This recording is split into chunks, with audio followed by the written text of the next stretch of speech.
Hello friends, carry on study with home academy में आप सभी का स्वागत है। आज इस वीडियो में हम बात करने जा रहे हैं 1 से 5 जनवरी 2024 के क्रम पर छत्तीसगढ़ राष्ट्रीय और अंतर्राष्ट्रीय के यानी कि छत्तीसगढ़ नेशनल और इंटरनेशनल के इम्पोर्टेंट करंट अफेयर्स के बारे में। तो अगर आप किसी भी प्रतियोगी परीक्षाओं की तैयारी कर रहे हैं तो इन करंट अफेयर्स के वीडियो को पूरा देखिएगा। और अगर आपने हमारा चैनल सब्सक्राइब नहीं किया है तो सबसे पहले हमारा चैनल कैरी ऑन स्टडी से सब्सक्राइब कर लीजिए और बेल आइकन को ज़रूर क्लिक करिएगा, जिससे हमारे सभी वीडियो आपको आसानी से अवेलेबल हो सके। तो चलिए स्टार्ट करेंगे बिना देरी के। आपका पूछा गया प्रश्न है, हाल ही में दिव्यांगजनों के लिए 12वां दिव्य कला मेला 2023 का उद्घाटन कहाँ किया गया है। याद रखेंगे, गुजरात के सूरत में जो है 29 दिसंबर को 12वां दिव्य कला मेला 2023 का उद्घाटन किया गया है और ये 29 दिसंबर से 7 जनवरी 2024 तक इसका आयोजन किया गया है। ठीक है, कहाँ? गुजरात के सूरत में। और याद रखेंगे, दिव्यांगजन सशक्तिकरण विभाग द्वारा दिव्यांगजनों के आर्थिक सशक्तिकरण की दिशा में ये एक अनूठी पहल है और इसमें लगभग 20 राज्यों के 100 से अधिक दिव्यांगजन जो कारीगर हैं और उद्यमी हैं अपने उत्पादों और कौशल का प्रदर्शन करेंगे इस मेले में। याद रखेंगे, 12वां दिव्य कला मेला 2023 गुजरात के सूरत में 29 दिसंबर 2023 से 7 जनवरी 2024 तक। ठीक है, चलिए आगे बढ़ेंगे। हाल ही में 6वीं नेशनल ताइक्वांडो प्रतियोगिता में छत्तीसगढ़ राज्य ने कौन सा स्थान प्राप्त किया है। याद रखेंगे, छत्तीसगढ़ ने पहला स्थान प्राप्त किया, प्रथम रहा है छत्तीसगढ़। विस्तार पर बात करेंगे। इंडियन ताइक्वांडो यूनियन द्वारा उड़ीसा में प्रतियोगिता का आयोजन 29 से 31 दिसंबर 2023 तक किया गया। इसमें छत्तीसगढ़ राज्य ने 55 गोल्ड सहित कुल 112 मेडल जीतकर प्रथम स्थान प्राप्त किया है। राज्य की टीम इंटरनेशनल ताइक्वांडो प्रतियोगिता के लिए कोलकाता जाएगी, जिसमें 7 देश के खिलाड़ी शामिल होंगे। अगला प्रश्न आपका, हाल ही में जारी रिपोर्ट के अनुसार छत्तीसगढ़ प्रदेश की तरक्की में कौन सा जिला पहले नंबर पर रहा है।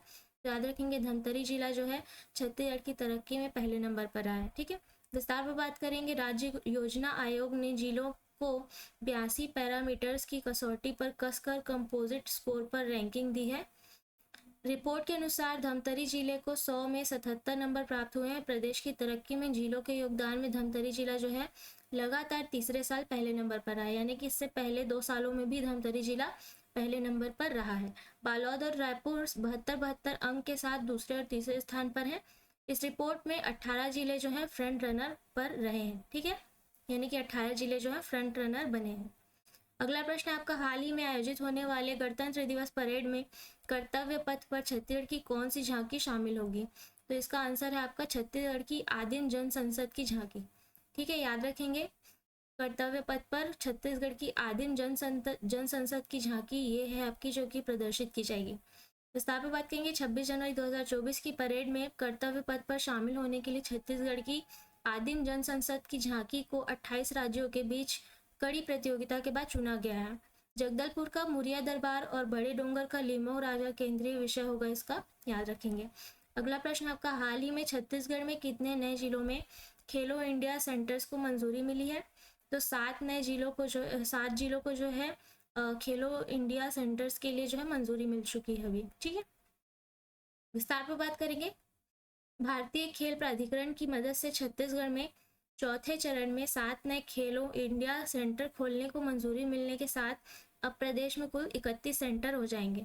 ठीक है, इससे पूर्व 24 जिलों में मंजूरी मिलने पर ट्रेनिंग सेंटर शुरू कर दी गई है। अब कोंडागांव में तीरंदाजी, सारंगढ़ और शक्ति में फुटबॉल, जीपीएम यानी कि गोरेला पंडरा मरवाही, कबीरधाम मनेन्द्रगढ़ में कबड्डी और कोरिया में बैडमिंटन जैसे सेंटर्स जो हैं खोले जाएंगे। मतलब इन 7 जिलों में ये 7 सेंटर खुलेंगे। ठीक है, अगला प्रश्न आपका, 5 जनवरी को बृजमोहन अग्रवाल ने कहा 40वें राष्ट्रीय सब जूनियर तीरंदाजी प्रतियोगिता का उद्घाटन किया है। तो साइंस कॉलेज मैदान रायपुर में जो है इसका उद्घाटन किया गया है बृजमोहन अग्रवाल द्वारा। विस्तार पर बात करेंगे। 40वें राष्ट्रीय सब जूनियर तीरंदाजी प्रतियोगिता का आयोजन 5 जनवरी से रायपुर के साइंस कॉलेज मैदान में होने जा रहा है। इस स्पर्धा में विभिन्न राज्यों से 680 खिलाड़ी जो है भाग ले रहे हैं, जिसमें छत्तीसगढ़ के 24 तीरंदाज शामिल हैं।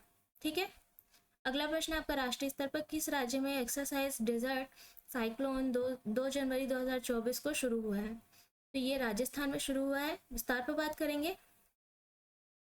एक्सरसाइज डिजर्ट साइक्लोन भारत और यूएई के बीच एक संयुक्त सैन्य अभ्यास है। ये एक पखवाड़े तक चलने वाली ड्रिल है। इसका उद्देश्य शहरी परिचालन में सर्वोत्तम प्रथाओं को सीखकर और साझा करके अंतर संचालनीयता बढ़ाना है। दोनों देशों के संयुक्त वायुसेना अभ्यास की मेजबानी पहली बार सितंबर 2008 में अबू धाबी के अल धफ्रा स्टेशन ने की थी। ठीक है, अगला प्रश्न आपका 1 जनवरी 2024 को सागर परिक्रमा का 10वां चरण कहाँ से शुरू हुआ है? तो ये जो है चेन्नई बंदरगाह से शुरू हुआ 1 जनवरी को। ठीक है, विस्तार पर बात करेंगे। केंद्रीय मंत्री पुरुषोत्तम रुपाला और केंद्रीय राज्य मंत्री एल मुरुगन ने संयुक्त रूप से इसका उद्घाटन किया है।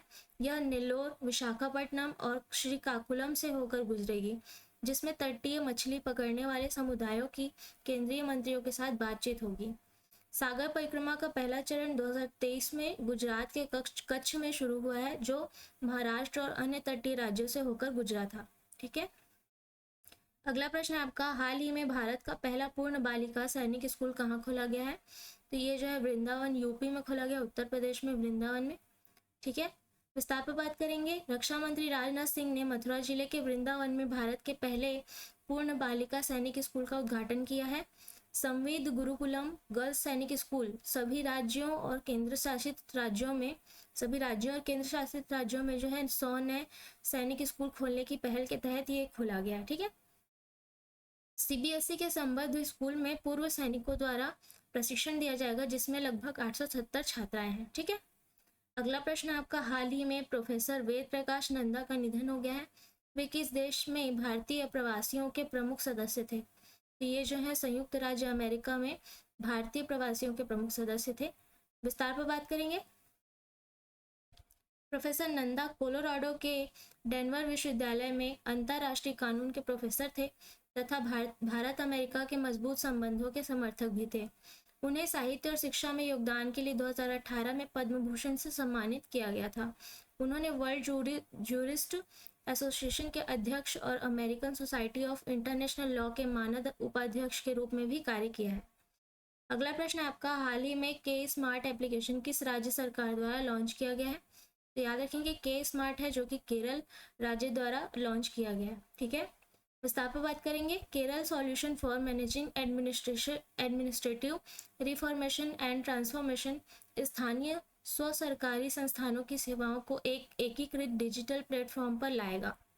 इसे राज्य आईटी विभाग के सूचना केरल मिशन द्वारा विकसित किया गया है। प्रारंभ में निगमों और नगर पालिकाओं में इसे चालू किया जाएगा, इसके पश्चात ग्राम पंचायतों में इसे शुरू किया जाएगा। ठीक है, अगला प्रश्न आपका, डीआरडीओ ने 1 जनवरी 2024 को अपना किस क्रम का स्थापना दिवस मनाया है? तो याद रखेंगे ये जो 66वां क्रम का 66 नंबर का जो है स्थापना दिवस मनाया गया है डीआरडीओ ने 1 जनवरी को। ठीक है, विस्तार पर बात करेंगे। भारत को विज्ञान और सैन्य प्रौद्योगिकियों में आत्मनिर्भर बनाने के लिए डीआरडीओ का गठन 1 जनवरी 1958 में किया गया था, 1958 में। यह भारतीय सशस्त्र बलों की आवश्यकताओं को पूरा करने के लिए महत्वपूर्ण रक्षा प्रौद्योगिकियों और उत्पादों को विकसित करता है। डीआरडीओ ने इस वर्ष 141 से अधिक पेटेंट दाखिल किए हैं और आने वाले वर्षों में यह संख्या काफी बढ़ जाएगी। अगला प्रश्न आपका, हाल ही में किस राज्य सरकार ने 1 जनवरी 2024 को सामूहिक सूर्य नमस्कार कर विश्व रिकॉर्ड बनाया है? ये जो गुजरात द्वारा बनाया गया है। ठीक है, याद रखेंगे। विस्तार पर बात करेंगे। गुजरात राज्य योग बोर्ड द्वारा मेहसाणा जिले के सूर्य मंदिर मोढेरा में राज्य स्तरीय सामूहिक सूर्य नमस्कार कार्यक्रम का आयोजन किया गया था, जिसमें 108 स्थानों पर इस कार्यक्रम में लगभग 50,000 लोगों ने भाग लिया था, जिसमें मुख्यमंत्री भूपेंद्र भाई पटेल और खेल राज्य मंत्री हर्ष सांघवी शामिल हुए थे। यह 2024 में भारत का पहला गिनीज वर्ल्ड रिकॉर्ड रहा है। अगला प्रश्न आपका, हाल ही में किन्हें 16वें वित्त आयोग का अध्यक्ष नियुक्त किया गया है? तो अरविंद पनगड़िया हैं, इन्हें जो है 16वें वित्त आयोग का अध्यक्ष नियुक्त किया गया है। विस्तार पर बात करेंगे। नीति आयोग के पूर्व उपाध्यक्ष अरविंद पनगड़िया को सरकार ने 16वें वित्त आयोग का अध्यक्ष तथा सचिव ऋत्विक रंजनम पांडे को नियुक्त किया है। ठीक है, अध्यक्ष जो है अरविंद पनगड़िया है और सचिव हैं ऋत्विक रंजनम पांडे। 16वां वित्त आयोग जो है 2026-27 से 2030-31 के लिए यानी कि 5 साल के लिए अपनी रिपोर्ट 31 अक्टूबर 2025 तक राष्ट्रपति को सौंपेगा। यह आयोग जो है एक अर्ध न्यायिक निकाय है जिसका गठन राष्ट्रपति द्वारा हर 5वें वर्ष किया जाता है। ठीक है। अगला प्रश्न आपका, हाल ही में MS स्वामीनाथन पुरस्कार से किन्हें सम्मानित किया गया है? याद रखेंगे professor B.R. Kamboj. Professor B.R. Kamboj को जो है MS स्वामीनाथन पुरस्कार से सम्मानित किया गया है इस वर्ष। प्रस्ताव में बात करेंगे, चौधरी चरण सिंह हरियाणा कृषि विश्वविद्यालय के कुलपति प्रोफेसर कंबोज को कृषि विज्ञान के क्षेत्र में एक वैज्ञानिक और विस्तार विशेषज्ञ के रूप में उनके योगदान के लिए कर्नाटक के राज्यपाल थावरचंद गहलोत द्वारा यह सम्मान प्रदान किया गया है। यह अंतर्राष्ट्रीय सम्मेलन मध्य प्रदेश के ग्वालियर में राजमाता विजया राजे सिंधिया कृषि विश्वविद्यालय में एक स्वास्थ्य एक विश्व विषय पर आयोजित किया गया था। इस पुरस्कार की स्थापना 2004 में की गई थी। इससे पहले जो है पिछले वर्ष इसे 19 अगस्त को यानी 19 अगस्त 2023 को SM सहगल फाउंडेशन के संस्थापक डॉक्टर सुरिंदर सूरी को प्रदान किया गया था। ठीक है, यही पुरस्कार जो है पिछले वर्ष डॉक्टर सुरिंदर सूरी को प्रदान किया गया था। अगला प्रश्न आपका, हाल ही में अंतर्राष्ट्रीय माइंड बॉडी वेलनेस डे 2024 कब मनाया गया है? तो अंतर्राष्ट्रीय माइंड बॉडी वेलनेस दिवस 2024 जो है 3 जनवरी को मनाया गया है। हर साल इसे 3 जनवरी को मनाया जाता है। विस्तार पर बात करें कि यह दिवस शारीरिक और मानसिक स्वास्थ्य के सामंजस्यपूर्ण सह अस्तित्व को समर्पित एक अवसर है। यह लोगों के बीच आत्म देखभाल, दिमागीपन और समग्र स्वास्थ्य प्रथाओं को बढ़ावा देता है। इस वर्ष का इसका विषय है समग्र कल्याण, मन, शरीर और आत्मा। अगला प्रश्न है आपका, हाल ही में किन्हें power grid corporation of India limited के अध्यक्ष और प्रबंध निदेशक नियुक्त किया गया है? तो इसका आंसर आपको कमेंट बॉक्स पर देना है। और साथ ही मैं बताना चाहूँगी कि हमारे एकेडमी में अभी क्लासेस अवेलेबल हैं, CGPSC pre, Vyapam, teacher and others. तो अगर आप किसी भी चीज़ की जानकारी चाहते हैं या क्लासेस के रिगार्डिंग जानकारी चाहते हैं तो दिए गए कॉन्टैक्ट नंबर पर कॉन्टैक्ट कर सकते हैं या दिए गए एड्रेस में हमारे ऑफिस में विजिट कर सकते हैं। तो आज की वीडियो में इतना ही। अगर आपको वीडियो अच्छी लगी हो तो वीडियो को लाइक और शेयर ज़रूर करें और चैनल को सब्सक्राइब करना ना भूलें। अगले वीडियो में मिलेंगे, तब तक के लिए धन्यवाद।